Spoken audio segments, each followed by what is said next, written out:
Hey,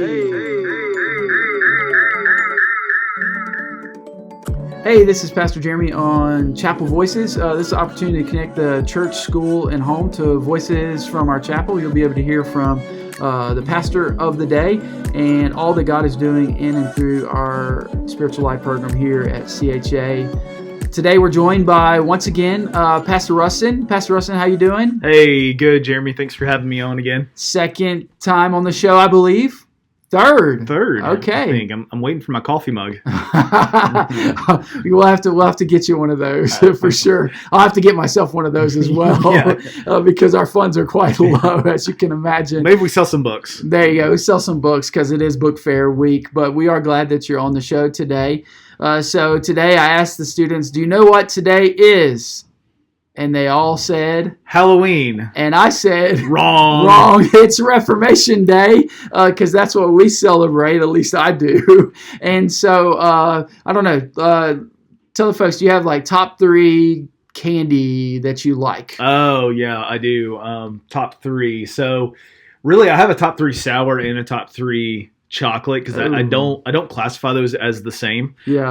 I definitely draw a strong line between the two. So you do sour and I'll do chocolate. Okay. Because I don't eat sour candies. Great. Okay, so sour, number 1 has to be, without a doubt, hands down, Sour Patch Kids. Okay. No, number 1 OG.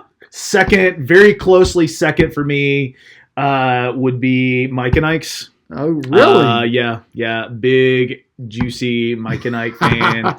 Number 3, can't forget about our friends from the Scandinavian countries, Swedish Fish. Okay. So we can't forget about those.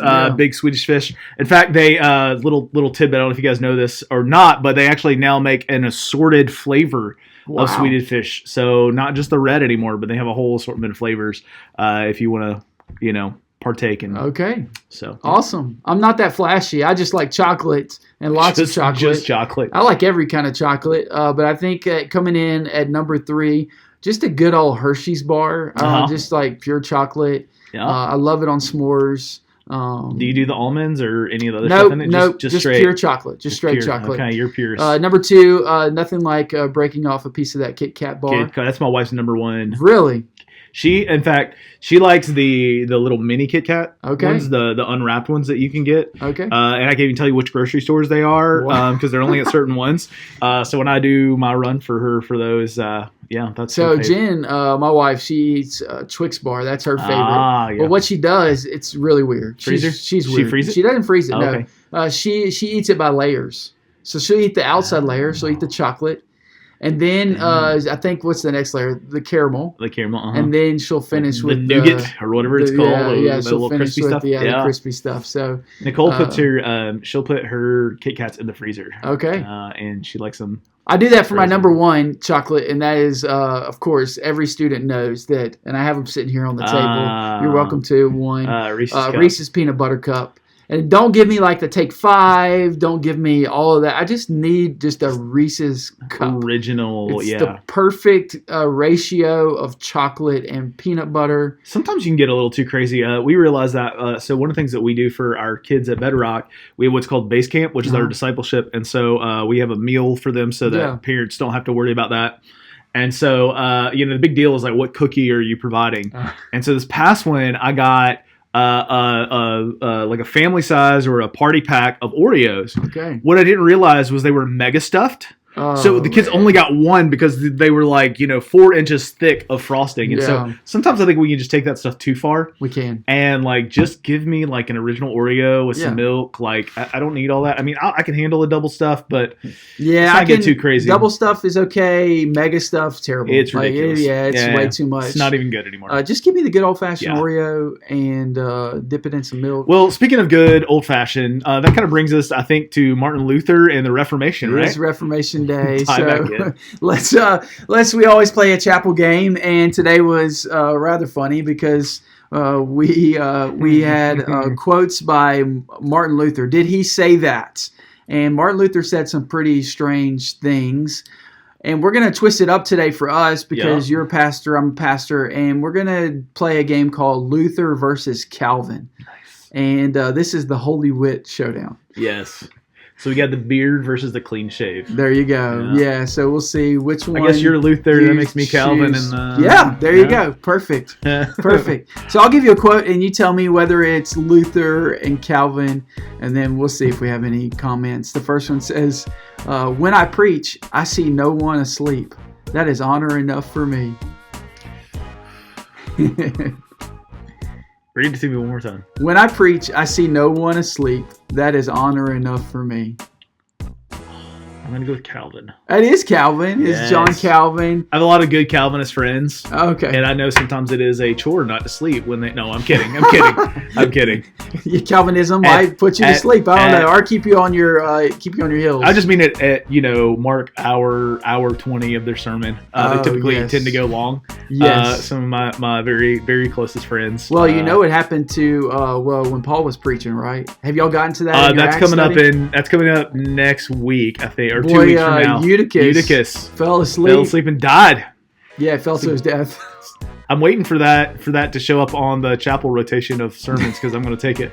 And then Paul brought him back to life. So I wonder if he finished his sermon. We don't know. I don't know. It's kind of like, do you remember? This is a tangent, but I'm sure it's fun. Do you remember when Peter's mother-in-law was sick? I don't remember. And Jesus came and healed her. Okay. And then she gets up and starts serving them. And I think that's just the most hilarious little detail of this lady literally died, and then the next thing she's up fixing dinner for them. Yeah. And it's just that would so be like my grandma. I could see her doing that. Well, hopefully no one falls asleep during your sermons. I hope not, but my kids will tell me sometimes that they hope that Pastor Ross preaches because his messages are shorter than mine. So, all right. Well, let's go to our next quote. Yep. Let's see. "The devil hates laughter. He cannot stand to be mocked." I think that's Luther. That is Luther. Yeah. I think I've heard that attributed to him before. Really? At some point, yeah. That one definitely rang a Luther bell. Yeah. I don't really have any comments on that one. I don't either. All right, let's go to the next one. I have so much to do today that I shall spend the first 3 hours in prayer.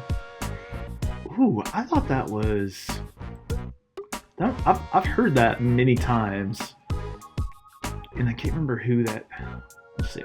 I thought that was a missionary that said that, but maybe they were quoting one of these guys. I think Luther. Yep, you're correct. Okay. It is Luther. All right. He spent first 3 hours a day in prayer. And I guess that's correct. That's awesome. I wish I could do that. That is I think that's going to get into a little bit of what we talked about in our message today, right? That had to flow out of a genuine love with God and a fear of God and being in his presence. That's absolutely. That's Yeah. awesome. All right. Number next. We'll do 5. Yeah, so sure. This is number 3. Okay. Some preachers talk so much that they convince themselves before anyone else. Ooh. I'm going to go with Calvin. It is Calvin. He likes to slam on them preachers. He talks a lot about them preaching. Yeah, he does. But hit me with that quote one more time. It says, some preachers talk so much that they convince themselves before anyone else. And so, I don't know, whenever I write my sermon, which I wrote one this week, and hats off to you for writing one every week because it takes a lot of work. Sure. But the Lord does preach to me in my own sermon. Yeah. And he does knock me around just a little bit and wake me up just a little bit. Absolutely. And so there's nothing better than a sermon you preach to yourself. Yeah. I think. Yeah. No better way to deliver a message than if it's genuine. Yep. All right. Let's go to another one. If your sermon is dull, remember, better brief and clear than long and dull. Ooh. Luther. It was Calvin. Wow. Yeah. Okay. If your sermon is dull, remember, better brief and clear than long and dull. Might need to send that quote to some friends. But hopefully your sermons aren't long and dull. Well, I try not to be, but it's funny as a pastor. Sometimes you realize that, like, in your study, and you get super excited about something, and then you deliver that. Sometimes other people don't share the same excitement that you do about nerdy Greek theology and things like that. So like, did you not understand that this word? The word means, and the kids are like, no, like, yeah. They're like, what? Yeah, this didn't happen on TikTok. I don't care about it. Yeah, it's crazy. Where do we live in? All right, number last. Let's see. There's some on here that I can't read. When I am angry, I can pray well and preach well, for then my whole being is stirred to cry out against the devil and falsehood. That's good. I'm going to go with Luther. Yeah, Luther tend to be a little bit more on the angry side at times. He came after that devil pretty hard too. Yes, he did.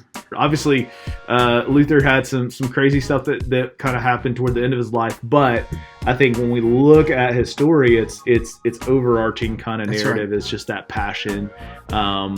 And, one of the things I love, as you think about Luther too, is Luther never set out to start a whole separate movement away from Catholicism. He wanted to reform what was there, and until that wasn't willing to move its positions on things. So yeah, absolutely. And so, we're starting a new series. Yes. And hopefully, I'm just praying that God would kind of reform our hearts a little bit and awaken us to understanding who He truly is through this series called Behold Your God. Mm-hmm. And so you led off today really well. You set us up for the next couple of weeks. And so I appreciate that. Whenever you think of the word behold, what comes to mind? Of course, you were in Deuteronomy chapter 10 today, and it literally used that word to behold the Lord. And so what does that word mean? Yeah, so when I think about that word, really it's the idea of looking at something and really looking intently at it. I quoted Spurgeon in there, who had said, like, it's really like the point of that is to look with admiration on something. And so it's like, it's this affectionate look. I think probably the easiest way to think about that is how maybe a guy would look toward his spouse. I think about, like, on the wedding day, I've got to do several weddings, and one of my favorite parts is at the beginning of the wedding when the groom sees the bride for the first time, like that way he just intently looks like no one else is in the room, nothing else matters. And so I think in a similar way, that's kind of what the biblical authors want us to get across here, is that when we look at God, we need to really laser in and focus on who He is. Yeah, I love that quote that you gave. I think it was from Spurgeon that you said, behold is a word of wonder intended to excite admiration. And that truly is. And we went on today to define what the word fear means. And so I want to read just a portion of Scripture, and then we can dive into what does it mean to fear the Lord. You were in Deuteronomy chapter 10, verse 12. And now, Israel, what does the Lord your God require or ask of you, except to fear the Lord your God, by walking in all His ways, to love Him and to worship the Lord your God with all your heart and with all your soul. And so as you look at that passage, it's interesting that this is how Moses responds, right? Yeah. So the way I picture this playing out is that the people. So the book of Deuteronomy is kind of this last kind of Moses' last kind of will and testament message to the people before they go into the promised land, before he dies.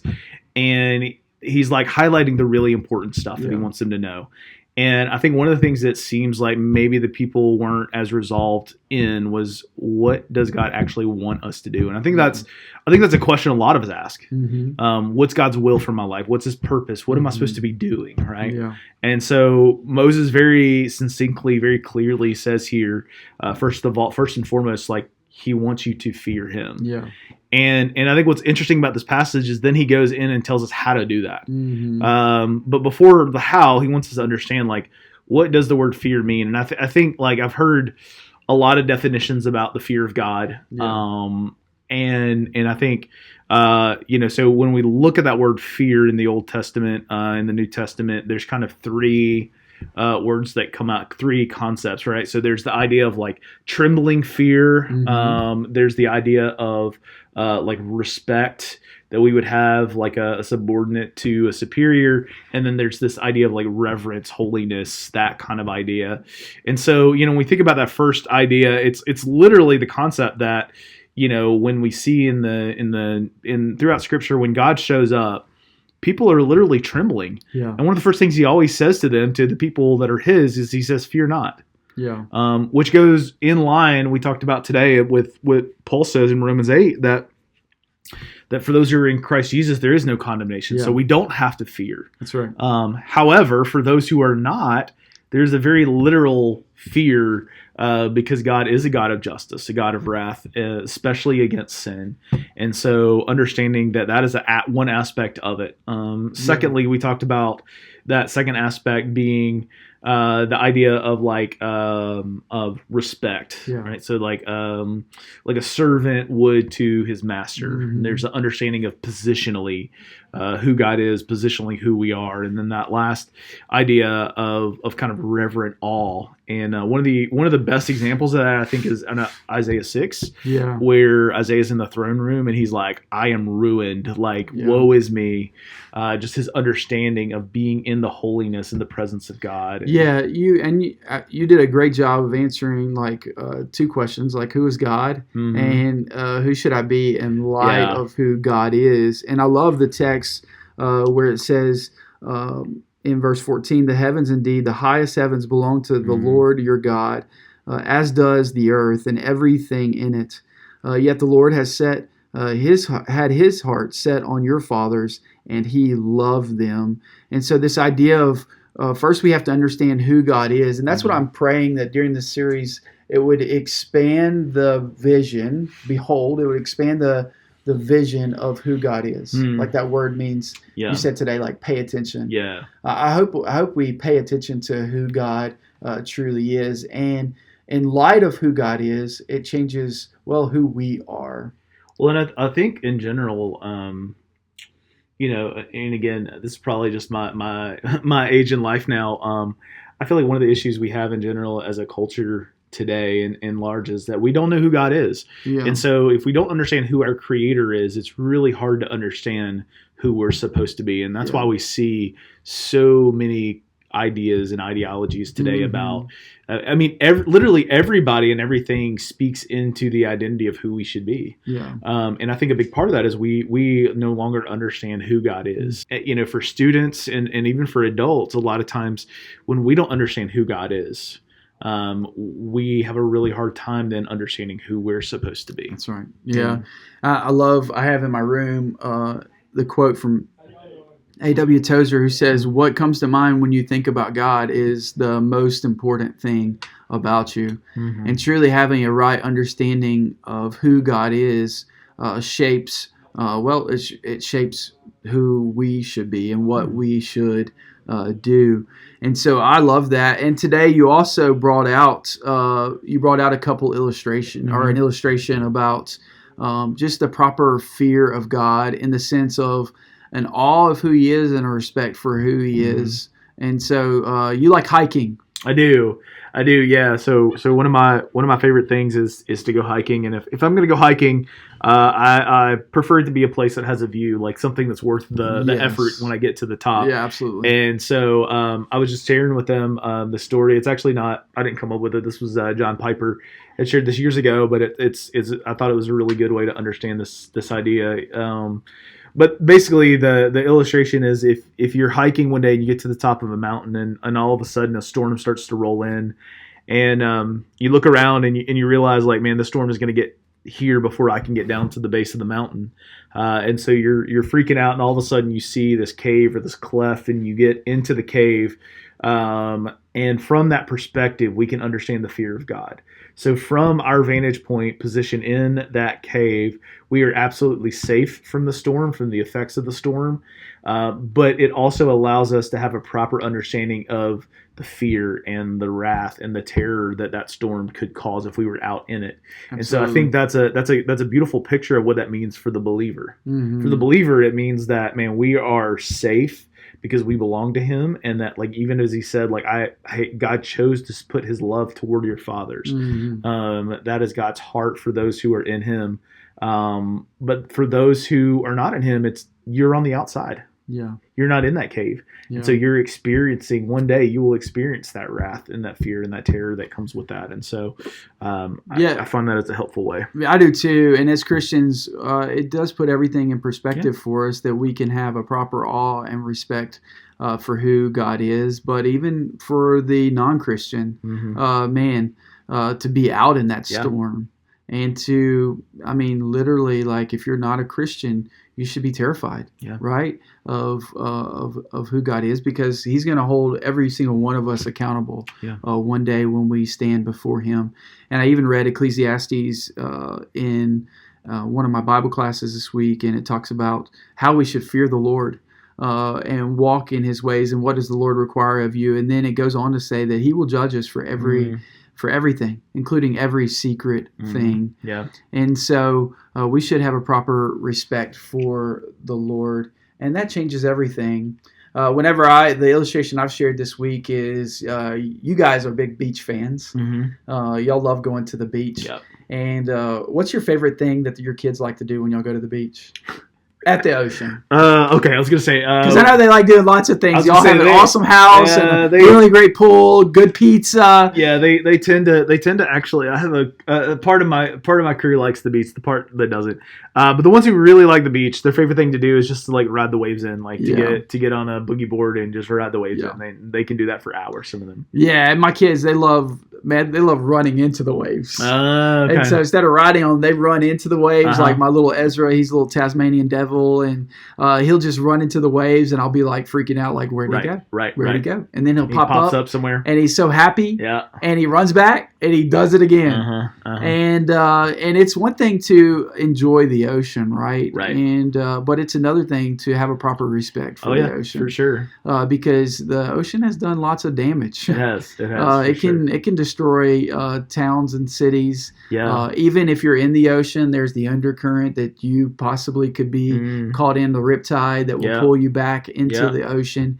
And so I think about that when it comes to the fear of the Lord. We, as Christians, we should enjoy God's presence. We should enjoy being in his presence. But at the same time, like, we should have a proper respect for who he is.